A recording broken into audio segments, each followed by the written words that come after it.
আজ তোমাদের সাথে শেয়ার করব আমাদের নোয়াখালীর ঐতিহ্যবাহী খোলা পিঠা।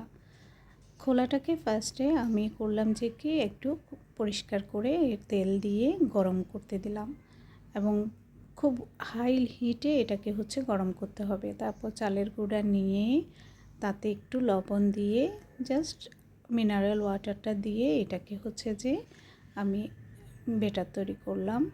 দুটো ডিম দিলাম, আজ আমি অল্প করে করব নিজেদের জন্য। তারপর ডিমটাকে খুব ভালো করে মিক্সড করে নিলাম। খোলাটাকে খুব ভালো করে রেডি করতে হয়, এটা একটু ফেটে যাবে কিন্তু কোনো সমস্যা নেই। তারপরে একটু বেটারটাকে দিয়ে হাত দিয়ে সুন্দর করে গোল করে যখন তুমি জালি জালি করে পিঠাটা তৈরি করবে, একটুখানি ঢেকে দিতে হবে। তারপর দেখবে যে খেতে যে কি অসাধারণ হয়।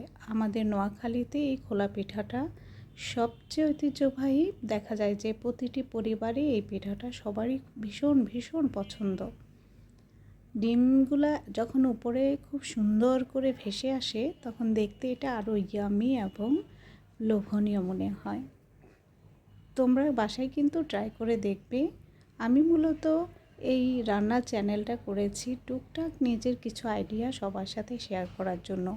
এখন তো অনেকে কিচেনে যেতেই ভয় পায়, তো সেই জন্য আমার এটা একটা ছোট প্রচেষ্টা। রান্নার চ্যানেলটা দেখে একটা দুটো আইটেম দেখে আমাদের ঐতিহ্যবাহী এই রান্নাগুলো দেখে সবার যদি ভালো লাগে একটু হলেও চেষ্টা করবে।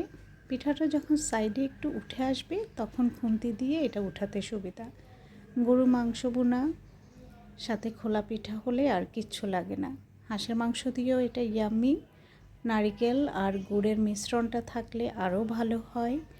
আর আমি প্রতিদিন সকালে আমাদের ডিম পোস্ট থাকেই, তাই ডিম পোস্টটাও আমাদের অবভিয়াসলি এটার সাথে আমি দিয়ে দিয়েছি। খেতে ভালো লাগে আমাদের। আর খোলা পিঠাটা নিজেরা বাসায় একটু ট্রাই করে দেখবে, ধাপে ধাপে এভাবে যদি করো দেখবে ভীষণ ভালো লাগবে।